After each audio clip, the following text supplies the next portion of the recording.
কিছু চিকেনের solid piece নিয়ে সেগুলোকে ছোট ছোট করে কেটে রেখে দিলাম। এরপর অন্য চিকেন একটু নিয়ে সেটাকে একটু সিদ্ধ করে নিয়ে তার স্টকটা রেখে দিলাম। এবার চিকেনটা অন্যভাবে রান্না করা যেতে পারে। এবার ওই যে ছোট ছোট যে চিকেনগুলো নিয়ে রেখে দিচ্ছিলাম তাতে একটু লেবুর রস আর গোলমরিচ গুঁড়ো আর তার সাথে একটুখানি অ্যারারুট ভালো করে মাখিয়ে আর একটু রেখে দিতে হবে 10 থেকে 15 মিনিট। এদিকে কড়াতে একটুখানি সাদা তেল দিয়ে দেব। তারপর তেলটা গরম হলে ওই চিকেনগুলো একটা একটা করে ভেজে নিতে হবে। সবসময় মাথায় রাখতে হবে চিকেন যেন কালো হয়ে না যায়। বেশ সুন্দর করে দুটো পিঠ এপিঠ ওপিঠ করে অল্প অল্প করে আঁচ দিয়ে এগুলোকে ভেজে নিতে হবে। ভেজে নিয়ে তুলে রাখতে হবে।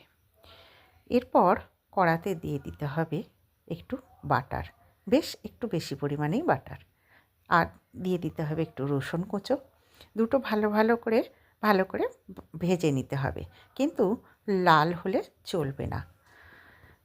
ভালো করে ভেজে নেবার পর চিকেনগুলো দিয়ে দিতে হবে। চিকেনগুলো দিয়ে একটু নাড়াচাড়া করার পর যে স্টকটি আগে করা ছিল সেই চিকেনের স্টকটি বা চিকেনের যে স্টুটি সেটি ওখানে দিয়ে দিতে হবে। এরপর একটুখানি ঢাকা দিয়ে চিকেনগুলোকে সিদ্ধ করে নিতে হবে।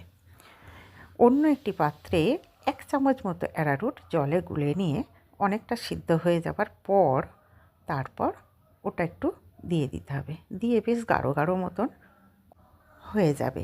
এরপর এতে পরিমাণ মতো নুন, চিলি ফ্লেক্স দিতে পারেন বা না থাকলে একটু লঙ্কা গুঁড়ো দিতে পারেন, খুব অল্প পরিমাণ দিয়ে একটু নাড়াচাড়া করে ঢাকনা দিয়ে একটু সিদ্ধ করে নিতে হবে। দেখুন বেশ আঠালো একটা সুন্দর গন্ধ উঠেছে এবং জুসটি বেশ গাঢ়ও হয়েছে।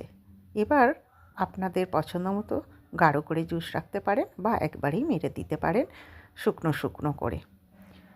তৈরি হয়ে গেল বাটার গার্লিক চিকেন।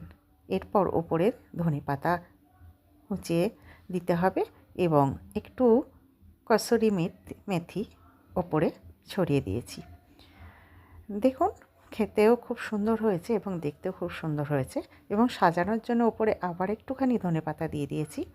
তো কেমন হয়েছে অবশ্যই আমাকে কমেন্ট করে জানাবেন।